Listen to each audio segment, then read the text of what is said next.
Buenas tardes. Buenas ¿Sí tardes, profesor. Gracias, Romy. ¿Sí me escuchan? Sí. Y tienen a la vista la filmina que dice procedimientos tributarios. Sí, señor. Bueno, vamos a intentar que les dé la clase si no me traiciona la voz y la tos. Espero que no. Y si sí me traicionan o siento que no estoy pudiendo, les pido su comprensión de que terminemos cuando vayamos en ese punto. En la clase del viernes pasado vimos normas comunes de los procedimientos tributarios, es decir, las normas que tienen que ver con la prueba, las normas que tienen que ver con notificaciones. Dijéramos cuál es el aparato que rige en general, el aparato normativo que rige todos los procedimientos administrativos que tienen que ver con materia tributaria en Costa Rica. Hoy vamos a ver lo que podríamos llamar los procedimientos tributarios en particular, es decir, algunos procedimientos tributarios o los principales procedimientos tributarios administrativos en Costa Rica. Y tal vez me gustaría empezar hablando de que, según jurisprudencia muy reiterada de la Sala Constitucional, los actos de gravamen o los actos ablatorios, los actos administrativos ablatorios, tienen reserva de ley. ¿Qué quiere esto decir? Quiere decir que un procedimiento no puede, sino de un procedimiento que termine en imponer un gravamen, en imponer una carga, en imponer una sanción, en imponer o en abatir un derecho, que eso es, dijéramos, el significado de la palabra ablatorio, no puede sino provenir de una norma. Y eso es una norma de carácter legal. Y eso es así como una garantía de interdicción de la arbitrariedad y de la seguridad jurídica. La sala hace un razonamiento un poquito más largo que lo que está resumido en esta filmina, pero en el fondo lo que dice es la competencia, de acuerdo con el artículo 59 de la Ley General de la Administración Pública, será regulada por la ley siempre que contenga la atribución de potestades de imperio. La potestad de imponer una sanción es una potestad de imperio.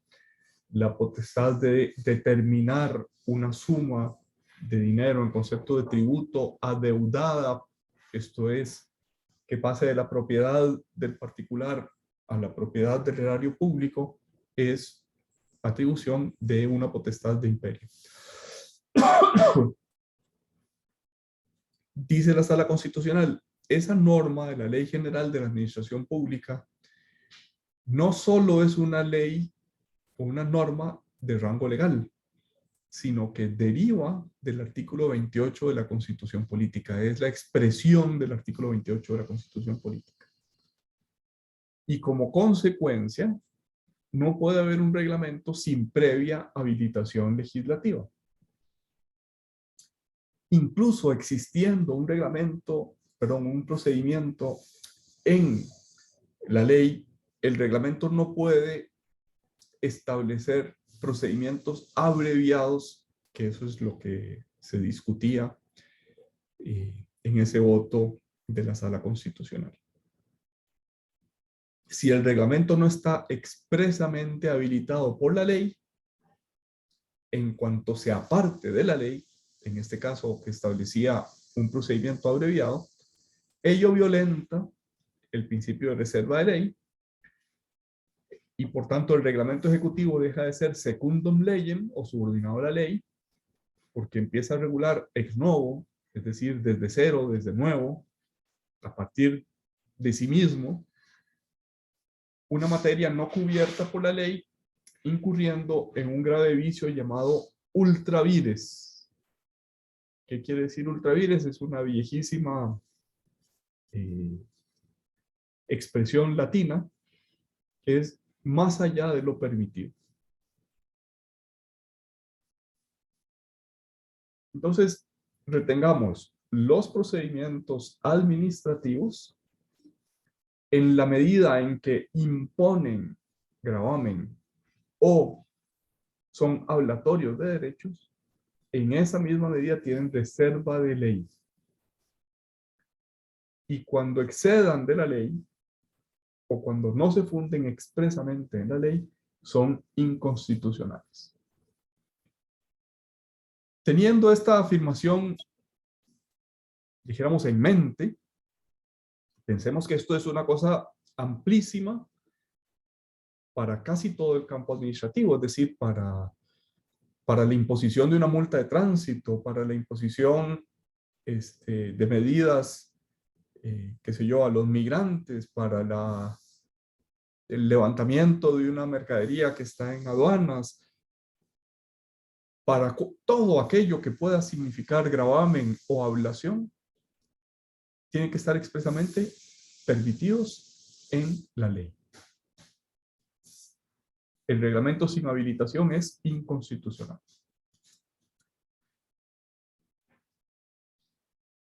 Teniendo esto en cuenta, podríamos decir que existen, en materia tributaria, existen 5 procedimientos administrativos. Ya habíamos empezado a hablar de ellos hace 8 días. En primer lugar, hay un procedimiento que se llama procedimiento de petición. Está en el artículo 102 del Código de Normas y Procedimientos Tributarios.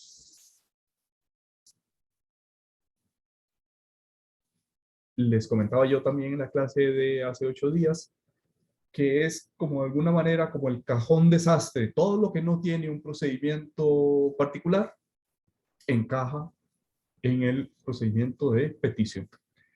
Ese procedimiento de petición deriva directamente del derecho de petición constitucional.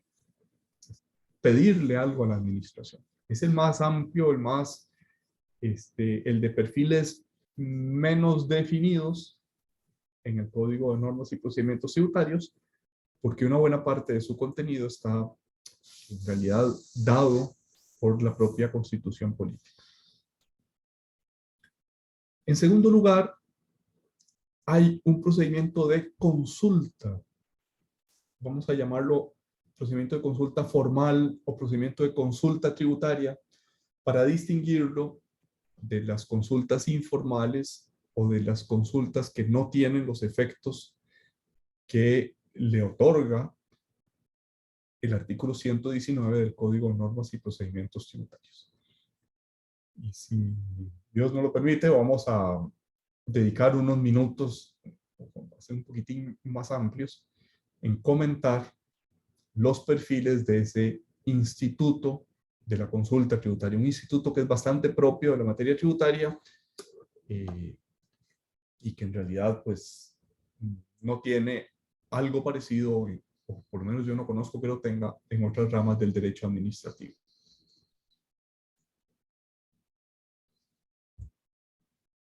El artículo 144, pero en realidad no solo ese, sino ese y los siguientes, habría que decir 144 PASIM, porque hay muchos artículos que contienen muy detalladamente los perfiles o los alcances del procedimiento de determinación.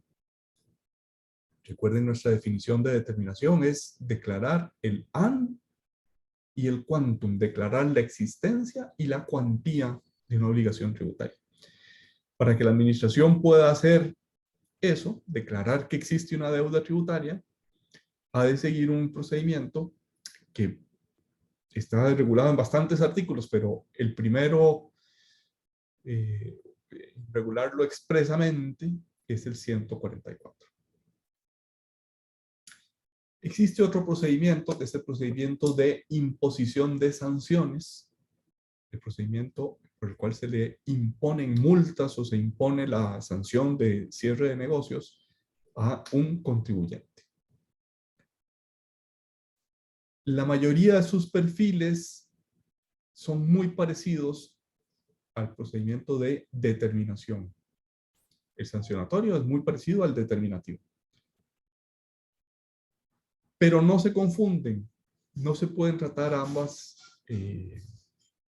materias indistintamente en un solo procedimiento, sino que han de ser procedimientos, iba a decir paralelos, pero en realidad hay que decir que el de sanciones es sucesivo al de determinación tributaria.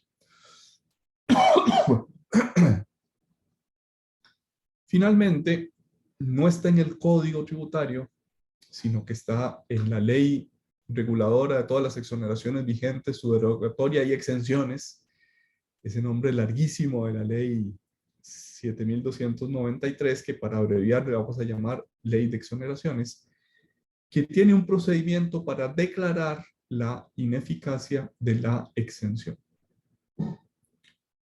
Esto es una exención otorgada de acuerdo con el artículo 64 del Código Tributario. Si por alguna razón la administración quiere declarar su ineficacia, quiere declarar que no se cumplieron los requisitos y por tanto la obligación, que según el propio Código Tributario es un perdón de la obligación tributaria, renace, si no se cumplen los requisitos, la obligación es plenamente exigible. Eso está regulado en el artículo 38 y siguientes de la ley de exoneraciones. Ese procedimiento para declarar la ineficacia de la exención no lo vamos a ver hoy, entre otras razones, porque hay un proyecto de ley que lo cambia muy drásticamente. Entonces, no quise, y además ya está aprobado en primer lugar y me parece que está convocado para ser conocido en primer lugar, no, en primer debate, y está convocado para ser conocido en segundo debate el próximo lunes. Entonces, a mí me parece poco serio estudiar un procedimiento que tiene, dijéramos, los días contados. Retengamos 5 procedimientos: petición, consulta, determinación, sancionatorio.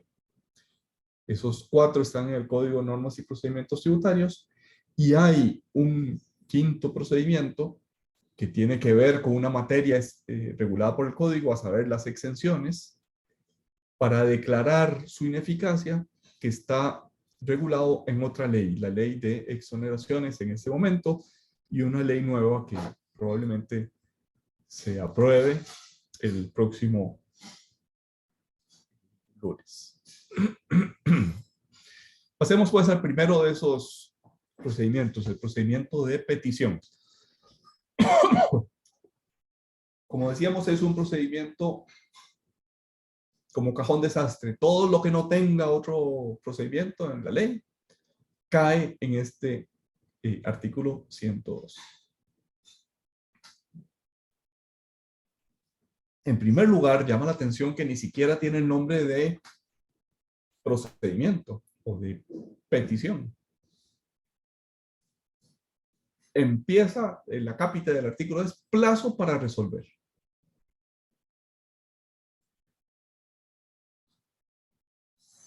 Dice el artículo que están obligados a resolver toda petición o recurso planteado dentro de un plazo de 2 meses. En otras palabras, puede responder antes, pero no puede excederse de 2 meses. Ahora es muy llamativo que es doctrina generalmente aceptada en Costa Rica que todos los plazos previstos para la administración son ordenatorios, es decir, no hay consecuencias, salvo las de responsabilidad personal, no hay consecuencias si la administración se excede de esos plazos. Si el contribuyente se excede, sí, hay consecuencias muy severas. Puede haber caducado su derecho, puede ser que sea un plazo improrrogable, como son la mayoría de los procedimientos, y por tanto ya no puede ejercer su derecho. Pero si es la administración la que se excede del plazo fijado, en este caso de 2 meses, dijéramos no pasa nada. Simplemente pues resolvió extemporáneamente, pero eficazmente. Entonces define el segundo párrafo del artículo que por petición se debe entender la reclamación sobre un caso real fundado en razones de legalidad. Ejemplos. Se le pide a la administración un arreglo de pago. Reclamo, yo tengo el derecho, en el artículo 38, de pedir un convenio de aplazamiento y fraccionamientos. Por lo tanto, le pido a la administración, deme un arreglo de pago. ¿Por qué norma se rige? Se rige por este artículo 102.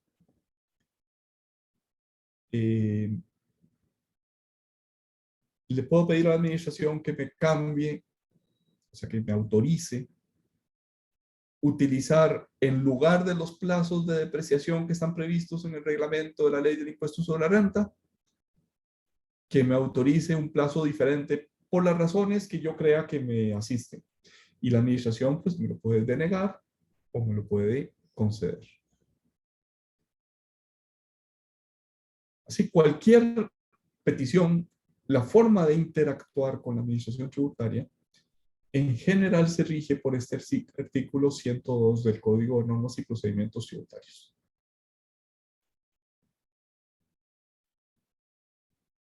Si pasa el plazo de 2 meses, antes decíamos que es ordenatorio, si pasa el plazo de 2 meses sin que la administración haya resuelto, se presume que resolvió denegando, hay silencio administrativo negativo. Y ese silencio administrativo negativo a los únicos efectos de que el interesado puede interponer recursos que son el de revocatoria y el de apelación. Cuando dice recursos y acciones, por los primeros entendemos los administrativos y por las acciones entendemos los jurisdiccionales. Un recurso administrativo, revocatoria o apelación. Una acción jurisdiccional, un proceso contencioso administrativo.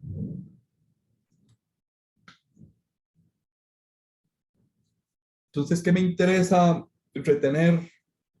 Esto es todo el procedimiento, no hay más regulado en el Código de Normas y Procedimientos Tributarios. ¿Qué me interesa retener? Por subsidiariedad, cualquier cosa que no tenga un procedimiento especial cae en la casilla del artículo 102. ¿Alguien quería preguntar algo? ¿Me pareció o no?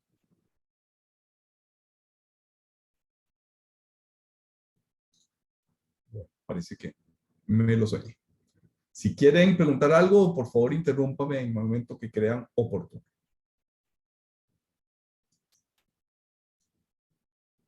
El segundo instituto o procedimiento es el de la consulta tributaria. Aquí sí estamos frente a un procedimiento que yo pienso no tiene parangón, no tiene paralelismo, pues no lo sé, pero me parece que no lo tiene en casi ninguna otra rama del derecho o en ninguna otra rama del derecho.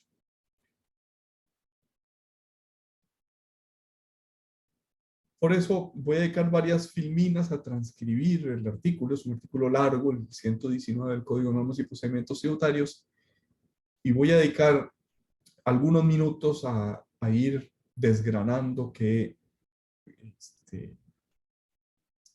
elementos me parece que son de interés. La primera afirmación es el sujeto que puede consultar, definido en el artículo como quien tenga un interés personal y directo. El interesado, ese es un concepto de derecho administrativo, el interesado es aquel que puede verse afectado por lo que decida la administración. Notemos pues que no dice el contribuyente, no dice el sujeto pasivo, no dice el responsable solidario, no dice el agente de retención. dice el que tenga un interés. Por ejemplo, sin duda todos esos sujetos pasivos tienen interés, porque tienen interés en cumplir adecuadamente la ley. Pero sin ser sujeto pasivo, podría tener interés aquel que va a sufrir la retención. Aquel que, sin ser contribuyente, tiene que cumplir una obligación formal, por ejemplo, declaración de terceros, presentar una declaración informativa. Lo que la legislación dice es que sea un interés personal y directo. Esto es que la materia que consulta a la administración le afecte en lo personal, en sus obligaciones, y que le afecte de manera directa.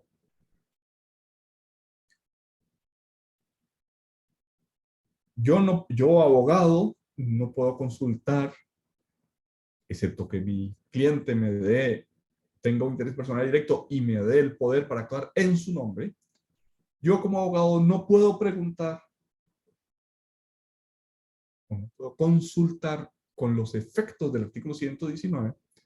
No puedo preguntar por mi cliente, o no puedo preguntar hipotéticamente, o no puedo preguntar por un interés académico. Tengo que tener un interés personal y directo. En otras legislaciones se admite la consulta presentada por los órganos gremiales. Por ejemplo, la Cámara de Comercio pues, puede preguntar en nombre y con efectos para sus agremiados. O un sindicato puede preguntar para sus afiliados. O una cooperativa puede consultar en nombre de los intereses personales y directos de sus cooperativistas. En Costa Rica no tenemos esa figura de consulta gremial, por llamarla de alguna manera, sino que lo que tenemos es aquel que tiene un interés personal y directo. ¿Sobre qué consulta? Sobre la aplicación del derecho a una situación de hecho concreta y actual. Cómo se aplica el derecho a una situación de hecho. Aplicar el derecho pues es más amplio que interpretar el derecho. Pero el mayor contenido de la consulta tributaria es el de la aplicación del derecho.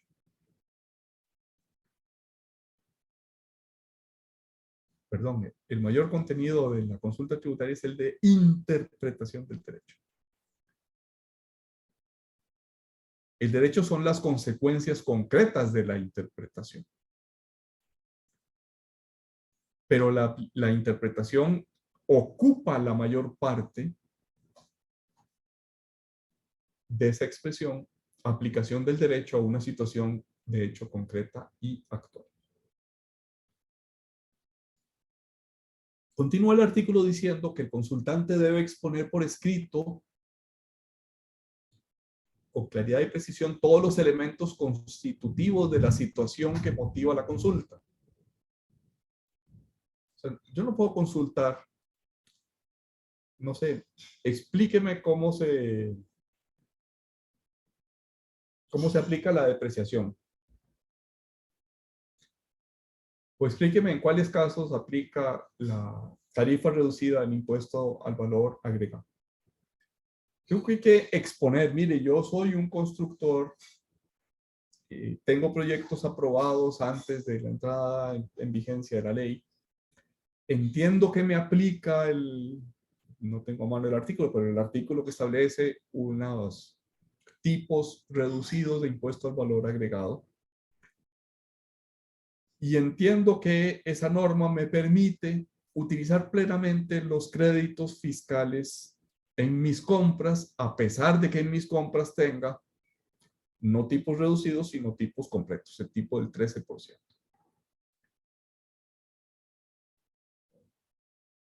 Entonces, la cuarta línea de la filmina es poner con claridad y precisión todos los elementos de hecho, todos los elementos constitutivos de la situación que motiva la consulta.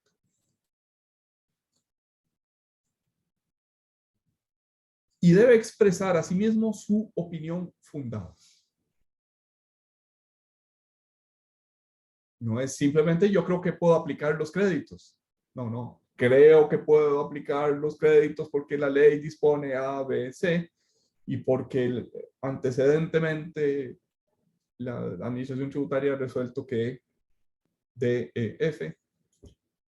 Y la consecuencia que se deriva es que yo tengo un derecho pleno a la aplicación de esos créditos fiscales. A pesar de que ambas partes de esa oración están introducidas con el verbo debe exponer, debe expresar. Es lo cierto que la jurisprudencia se ha decantado porque el primer debe es absolutamente exigible. Sin esa exposición no hay consulta. Y el segundo debe expresar su opinión fundada es si lo tiene a bien, si quiere. Y sobre todo, si quiere que se produzcan los efectos que veremos en los siguientes párrafos. El segundo debe, pues, no tiene la misma fuerza que el primer debe en esta frase intermedia del párrafo que tienen ustedes a la vista. La nota o escrito en que se formule la consulta debe ser presentada con copia fiel de su original, la que debidamente sellada y con indicación de la fecha de su presentación debe ser devuelta como constancia al interesado. Quizás es un remanente de 1970, la época en que empezó a regir el Código de Normas y Procedimientos Tributarios, en que, pues, acuérdense que en el 70 ni siquiera existían las fotocopias, ¿verdad? Las copias eran copias fieles, eran transcripciones de las cuales el abogado decía es copia fiel del original.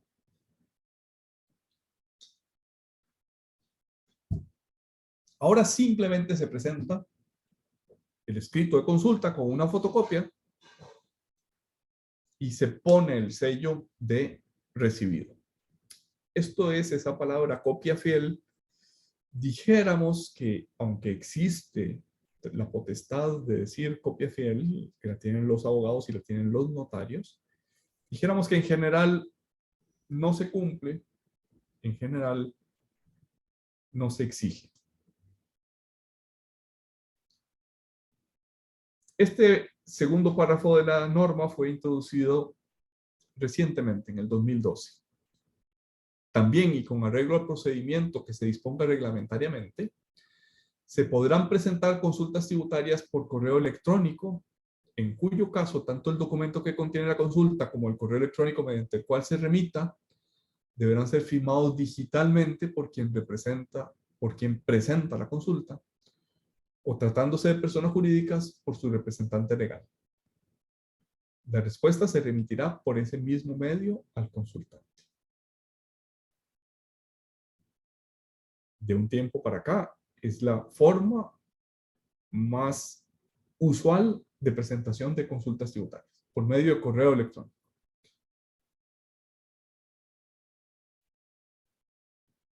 Especialmente durante la pandemia, se convirtió prácticamente en el único medio de interacción con la administración tributaria.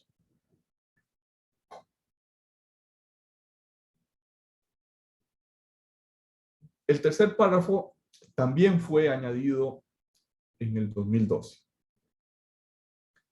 La contestación a las consultas tributarias escritas tendrá carácter informativo y el interesado no podrá entablar recurso alguno contra dicha contestación. Podrá hacerlo contra el acto o actos administrativos que se dicten posteriormente en aplicación de los criterios manifestados en la contestación. antes de que en el 2012 se introdujera este párrafo que le dio carácter informativo a la consulta, se permitía interponer recursos contra la respuesta de la administración. Recurso de revocatoria, el recurso de apelación ante el Tribunal Fiscal Administrativo y finalmente el proceso jurisdiccional.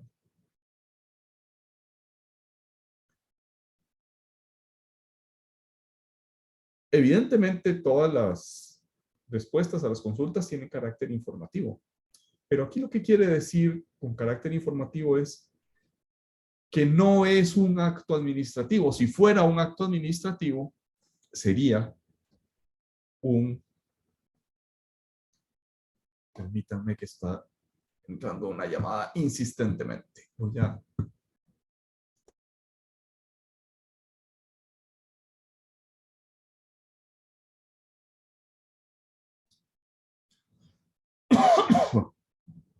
Les comentaba que esta frase tendrá carácter informativo. En el fondo lo que quiere decir es, no es un acto administrativo. Los actos administrativos, sin duda, son recurribles. No hay límites a la interposición de recursos contra los actos administrativos. Al decir tiene carácter informativo, lo que en el fondo no quiere decir, no es un pleonasmo, ¿verdad? Por supuesto, si yo le consulto a alguien, lo que quiero es que me informe. No es solo eso lo que quiere decir esa frase. Lo que quiere decir es, no tiene recursos. En mi opinión, haberle quitado los recursos a la consulta le quitó muchísimo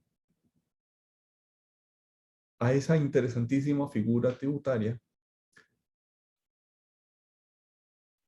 porque si el que me contesta no tiene control, no hay un control por encima, por un tercero, puede contestar lo que le dé la gana sin consecuencias.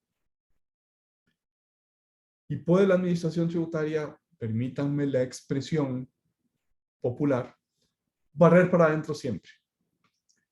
Puede contestar débilmente, puede contestar con poco fundamento, puede contestar arbitrariamente, puede contestar ilegalmente, que no hay consecuencias.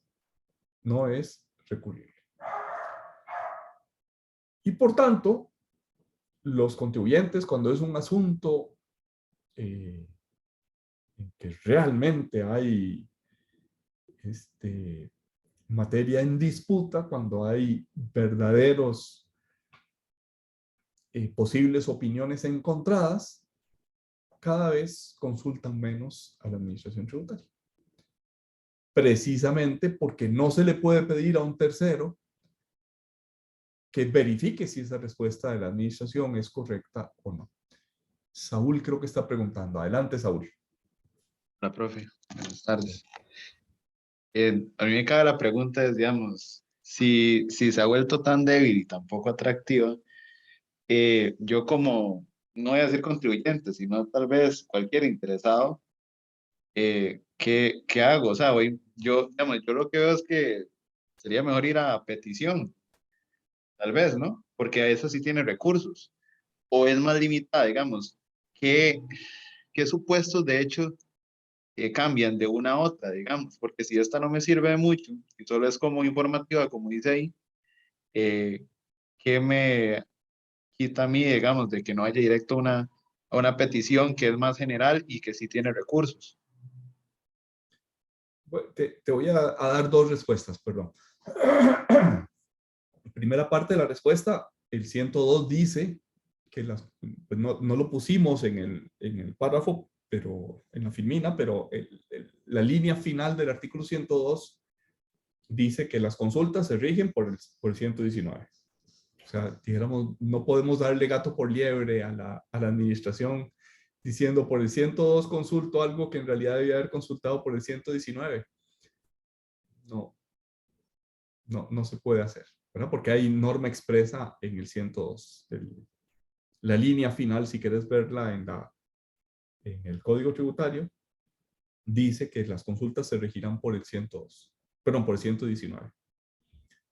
Esa es la primera respuesta. La segunda respuesta es que, como veremos, creo que es en la siguiente filmina, la consulta tiene silencio administrativo positivo, mientras que la petición tiene silencio administrativo negativo.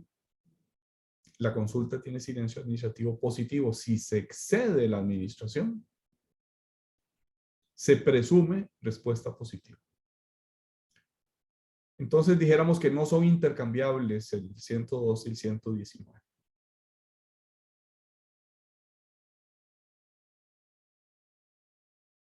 Ok, bro, gracias. Se han intentado, contra esa falta de recursos, se han intentado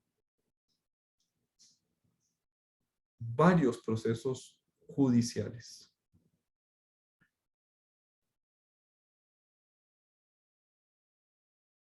Uno de esos procesos judiciales se hizo bajo la tesis de que la administración no puede actuar sino emitiendo actos administrativos.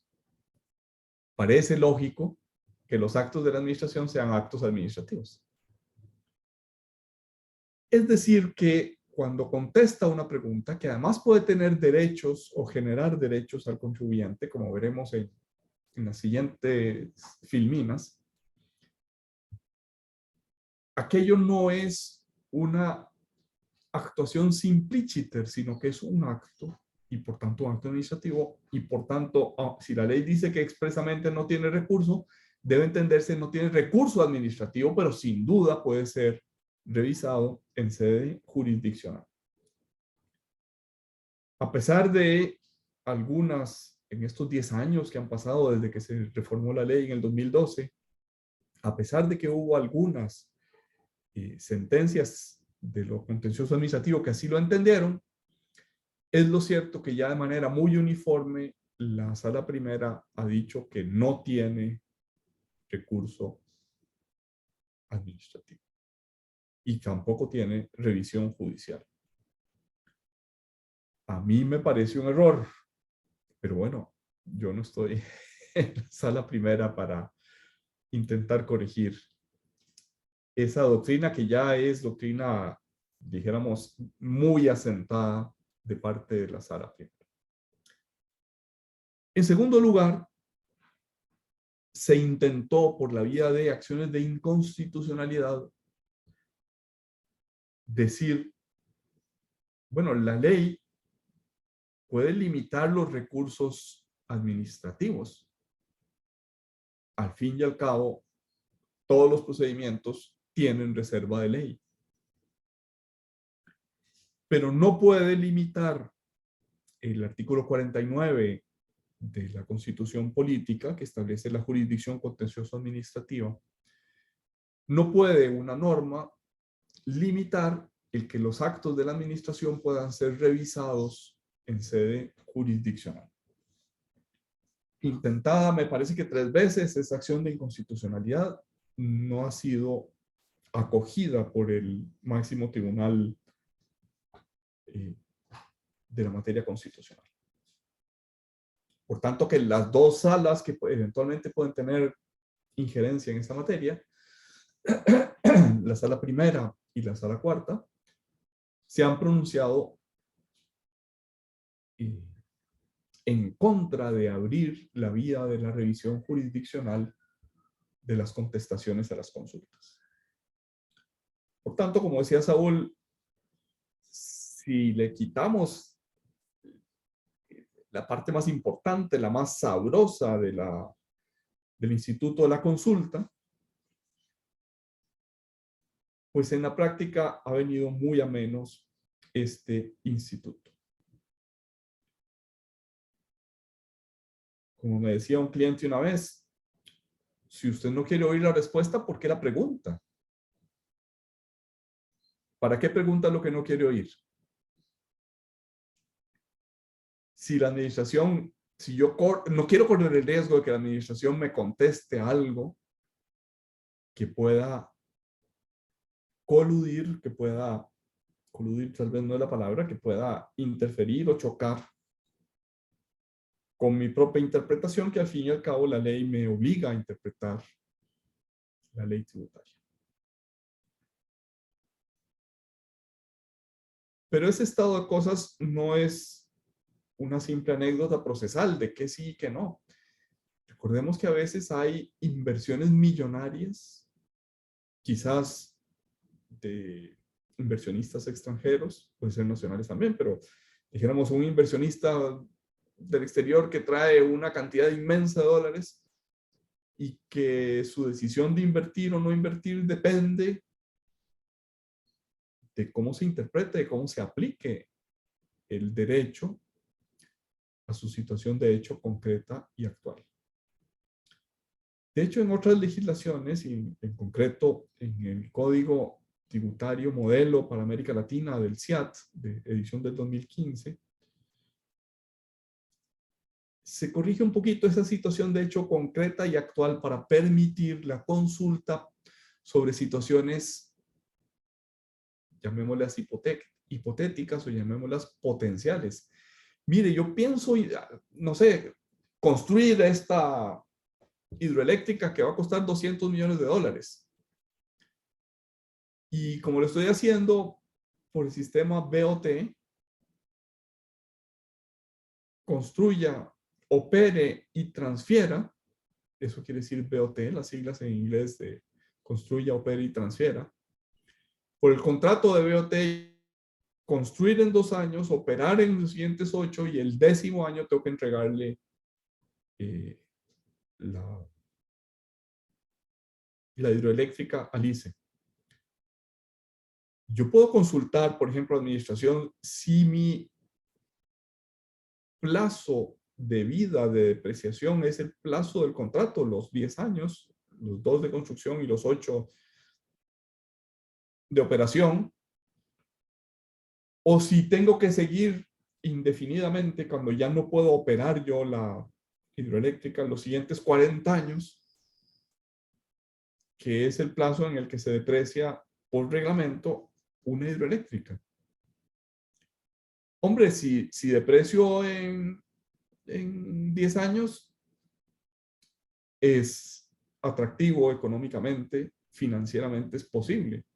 Si deprecio en 40 años, nadie va a querer invertir en una hidroeléctrica privada. Y la consecuencia de no tener la posibilidad de consultar antes de invertir es que o bien no invierto, o bien invierto en otro país en el que me traten mejor tributariamente.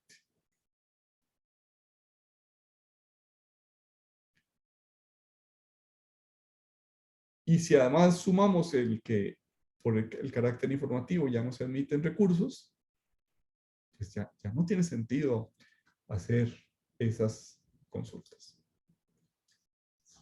Dice lo siguiente el 4º párrafo del artículo 119. La consulta presentada antes del vencimiento del plazo para la presentación de la declaración jurada, o en su caso, dentro del término para el pago del tributo, exime de sanciones al consultante por el excedente que resulte de la resolución administrativa, si dicho excedente es pagado dentro de los 30 días siguientes a la fecha de notificada la respectiva resolución. Resaltemos, pues,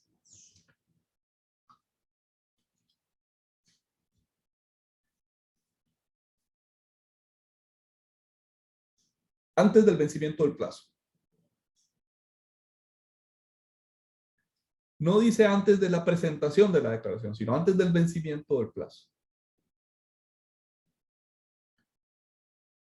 Tuve un caso en el que un banco le preguntaba a la administración tributaria el 14 de marzo,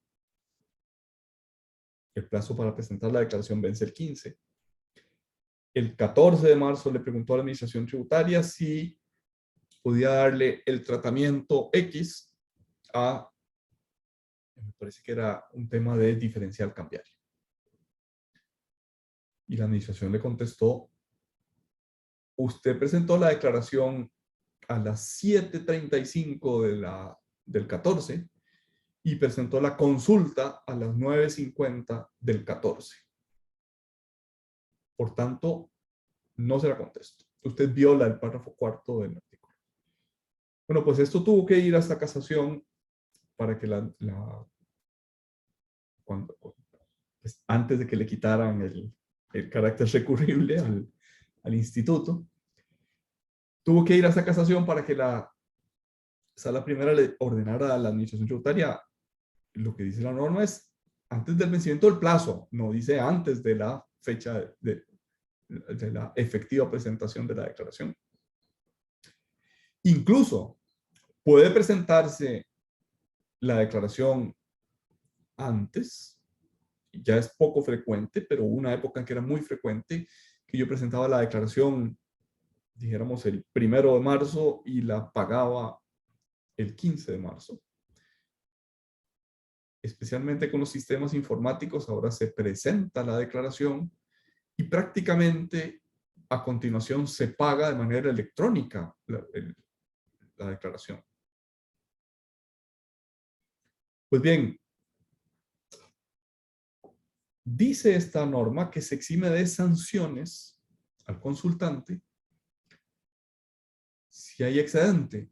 La administración tiene un plazo para contestar que el siguiente párrafo dice que es de 45 días y por el artículo 10 del código son 45 días hábiles, prácticamente 2 meses, un poquitín menos de 2 meses.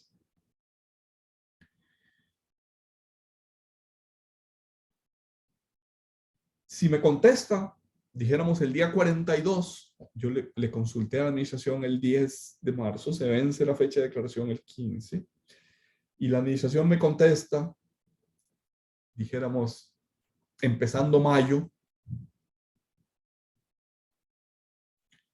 y me dice, no señor, usted está equivocado, esto se trata de esta manera, y por tanto el impuesto que a usted le toca no es 100, sino que es 1000. Bueno, lo que dice la norma es que por esa diferencia, si se cancela, si se paga dentro de los siguientes 30 días hábiles, entonces no hay sanción.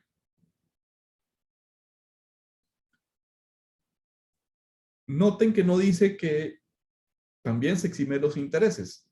Eso no lo dice la norma.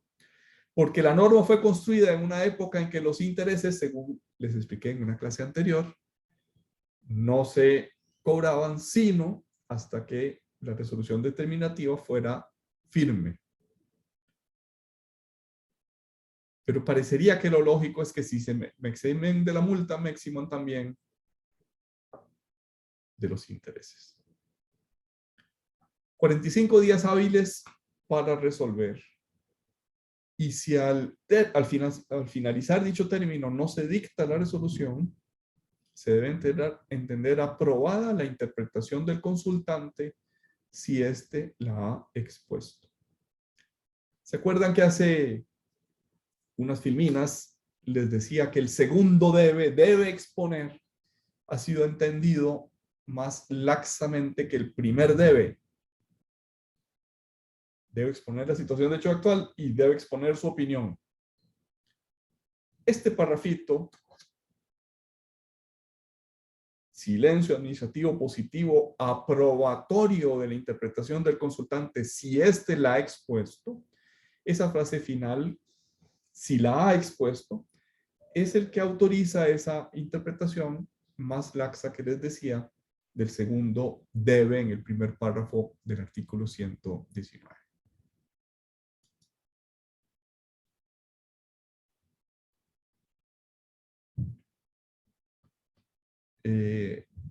Esta filmina está repetida excepto por el párrafo final. Profesor, Y adelante, Damaris. ¿qué pasa si el consultante no expuso su interpretación y se da el silencio positivo? No tiene materia el silencio positivo. No se puede aprobar una interpretación que no se haya expuesto. Se da como no contestada, nada más. No. Sí, bueno, sí. No, se da como no contestada. No se produce el silencio positivo aprobatorio de la interpretación por no verse expuesto. Y en ese caso, ¿la persona tendría que volver a plantear la consulta o qué podría hacer? Ya no puede por lo que vamos a ver en unas filminas más adelante. Ok, gracias. Esta filmina, les decía, está repetida y lo que quería resaltar es simplemente el párrafo final. La aprobación, es decir, el silencio positivo, se limita al caso concreto consultado y no afecta a los hechos generadores que ocurran con posterioridad a la notificación de la resolución que en el futuro dicte la administración.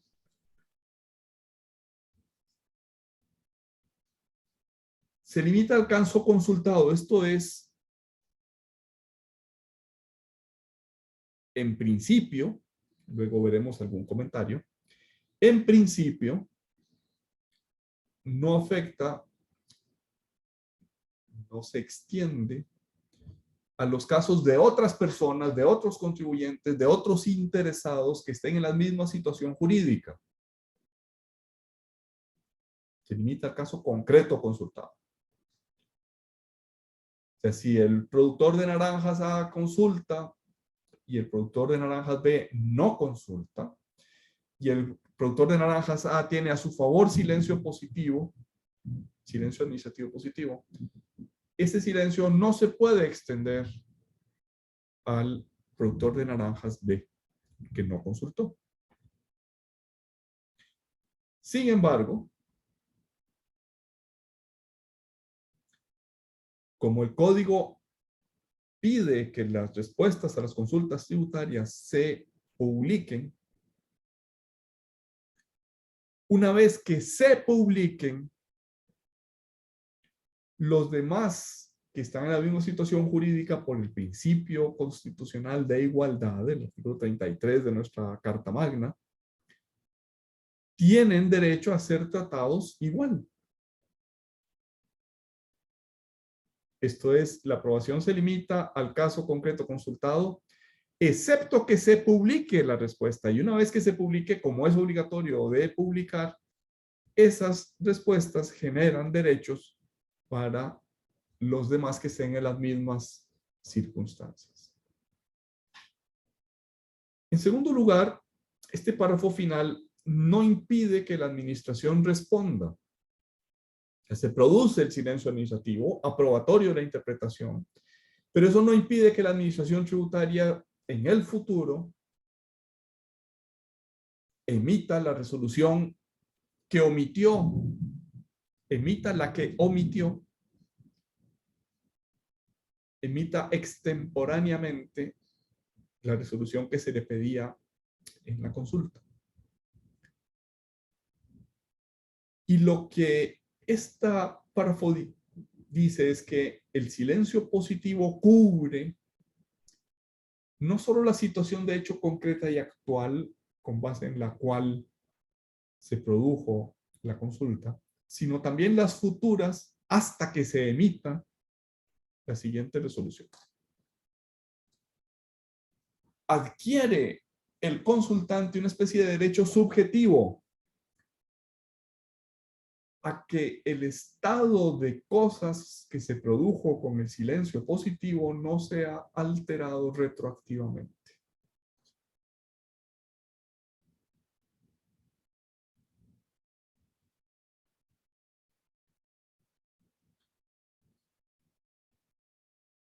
La doctrina sostiene que hay dos cláusulas implícitas en toda consulta tributaria y en el silencio positivo de la administración tributaria. Y esas dos cláusulas son la cláusula rebus sic stantibus, mientras las cosas permanezcan iguales, y la cláusula legibus sic stantibus, mientras las leyes no cambien, mientras las leyes permanezcan iguales. Por tanto, podría ser que la administración no conteste Y yo, una vez que tengo el silencio positivo a mi favor, pues ya no tengo interés en que la administración me conteste. Ya estoy protegido por el derecho administrativo. Y por tanto podrían pasar años antes de que la administración conteste a mi consulta.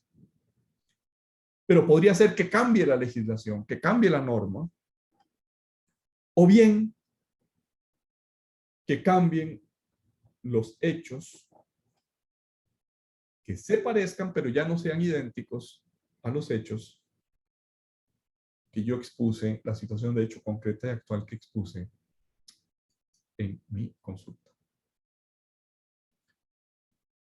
Esto que tienen ahorita a la vista de la FINMINA también fue añadido en el 2012. La administración no tendrá la obligación de responder consultas planteadas cuando se presente cualquiera de las siguientes circunstancias. Que el solicitante haya obtenido ya un criterio de la administración tributaria. Eso responde a la pregunta de la compañera. No recuerdo quién me preguntó. Damaris, bueno. Sí. Haya obtenido ya un criterio. O B, cuando la administración se haya pronunciado sobre el asunto con ocasión de una actuación de comprobación al solicitante. ¿Qué son las actuaciones de comprobación? Las actuaciones de fiscalización. Las actuaciones en las que se comprueba, se determina la obligación tributaria. ¿Se acuerdan que antes dijimos que hay 5 procedimientos? Petición, consulta, determinación. Las actuaciones de comprobación siempre se dan en el contexto de determinación de la obligación tributaria. Podría ser que la administración ya hubiera dicho, esta es mi posición, esta es mi interpretación, esta es la forma que yo creo que debe aplicarse el derecho con ocasión de una fiscalización al solicitante. Entonces, si ya sucedió en el pasado, ese solicitante no puede consultar. Tampoco puede, si, aunque la administración no se haya pronunciado, el consultante esté siendo objeto de un procedimiento de comprobación. Incluso aunque todavía no haya iniciado, pero ya se le informó el inicio de ese procedimiento. Y siempre que la administración entienda que la materia de la consulta forma parte de las cuestiones que tendrán que aclararse en el curso de la comprobación.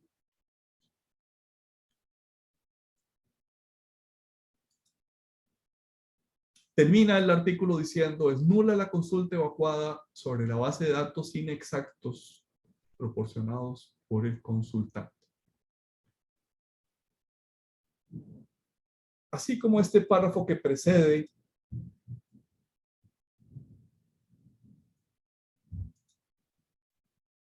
la administración entienda que el objeto de la consulta forma parte de las cuestiones. Este párrafo final ha sido interpretado, en mi opinión, de manera innecesariamente restrictiva por la administración tributaria en cuanto a que cualquier dato nimio de inexactitud anula la consulta. Yo, empezando mi carrera profesional, apenas recién graduadito, presenté una consulta para un contribuyente en el cual decíamos, el 27 de enero de tal año se firmó el contrato tal con, me parece que era un proveedor del exterior en aquella época, que se empezó a ejecutar 3 meses después y bla, bla, bla.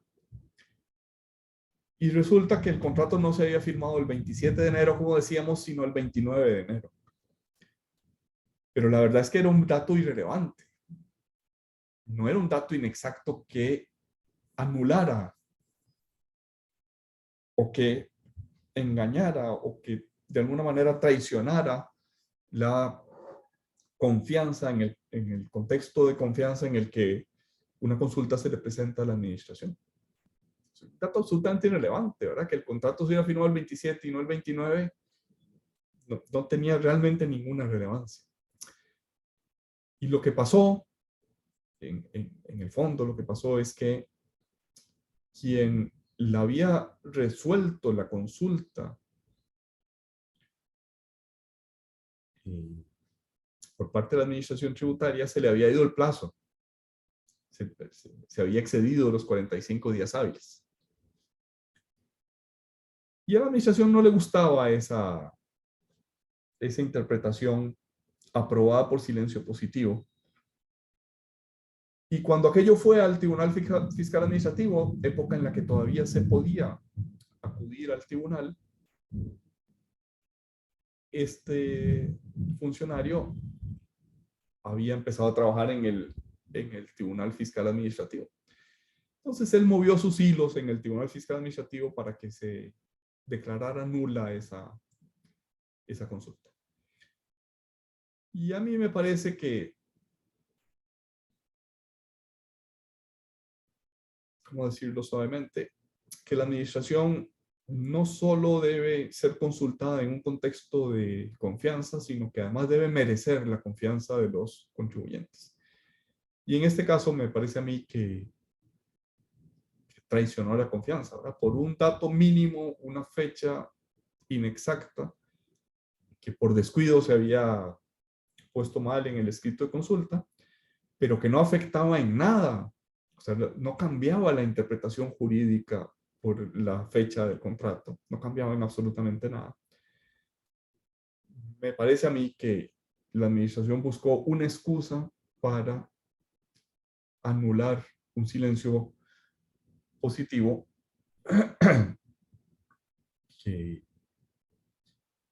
con el que se sentía incómodo.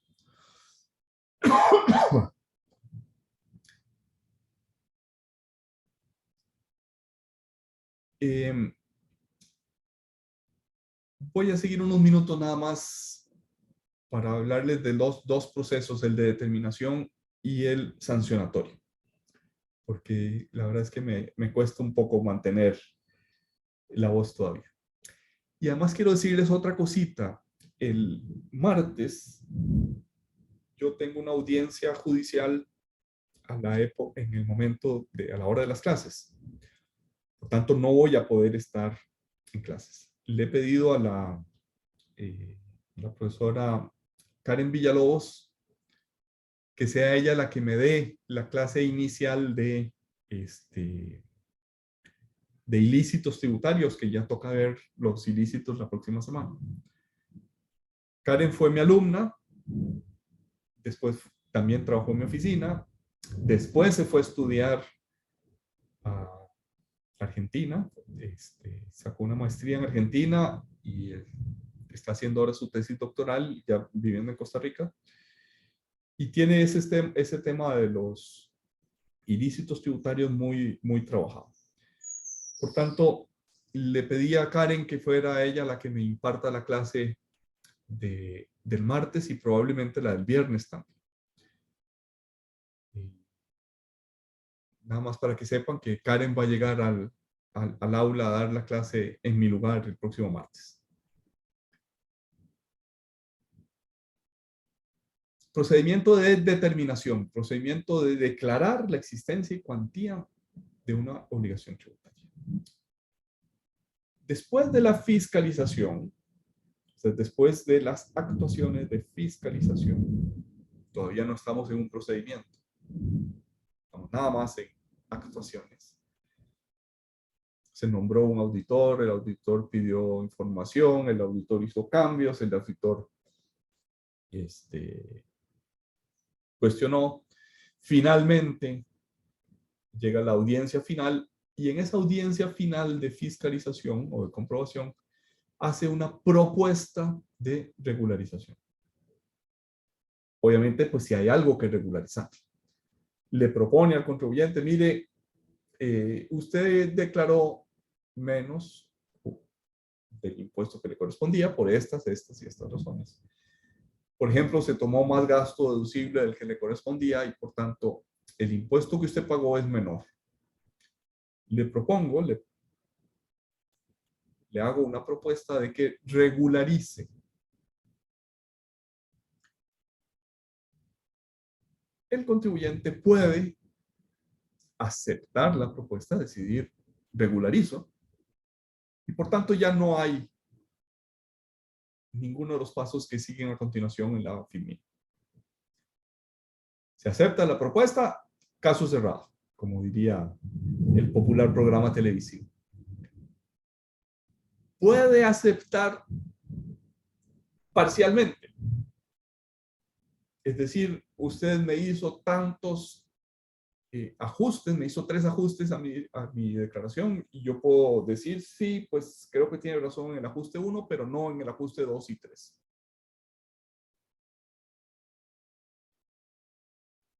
Si acepto parcialmente, se acaba, se extingue, no hay posibilidad de recurrir a aquello que acepté. Si no acepto, o si el plazo que me dieron para aceptar, que es de 5 días hábiles, en ese plazo no me expido con una opinión, entonces se entiende que rechacé la propuesta y me hacen un traslado de observaciones y cargos.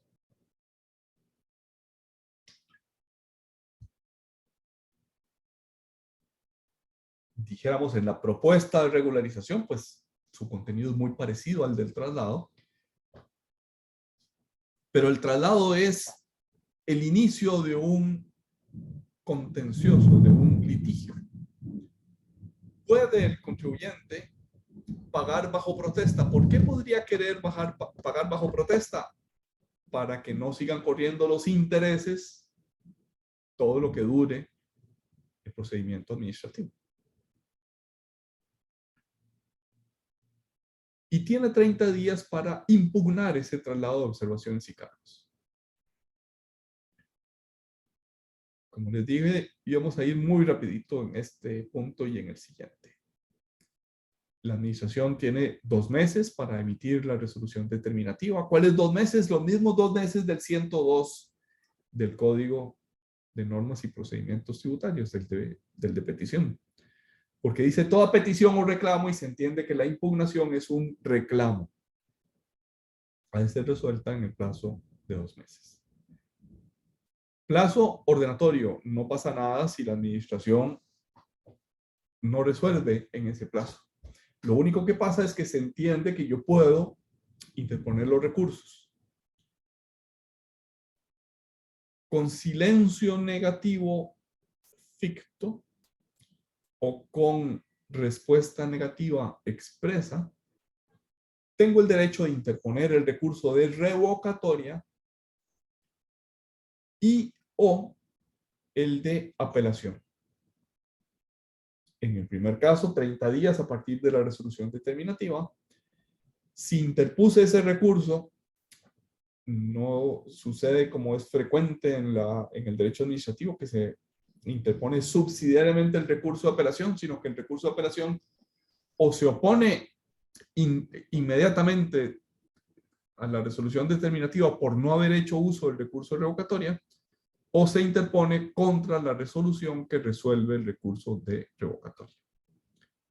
También tiene plazo de 30 días, que en este caso es un plazo doble de 30 días, porque admitido a trámite, se presenta ante la administración tributaria y una vez que la administración lo admite a trámite, me conceden 30 días para apersonarme ante el Tribunal Fiscal Administrativo, que es el que conoce el recurso de apelación.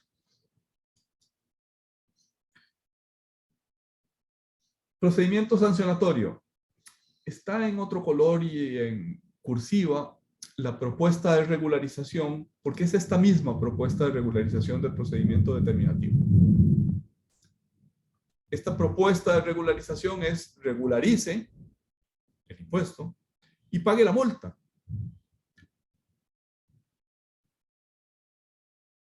Si no regularicé y una vez que se concluya el procedimiento determinativo, ya sea porque no interpuse recursos o ya sea porque los recursos fueron interpuestos y resueltos en forma adversa al recurrente, entonces la administración emite la resolución sancionadora, la resolución que impone la multa. Tiene recurso de revocatoria, 30 días hábiles. Tiene recurso de apelación, 30 días hábiles. Y tiene apersonamiento en el mismo plazo que el recurso determinativo. Esos plazos se ven significativamente restringidos cuando no se trate de la sanción de cierre de negocios o de la sanción de multa por declaración inexacta. Es decir, las otras multas tienen plazos significativamente menores, mucho más reducidos.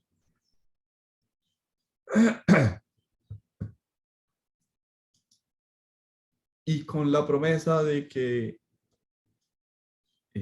bueno, la próxima clase será de ilícitos tributarios. Las próximas dos clases serán de ilícitos tributarios.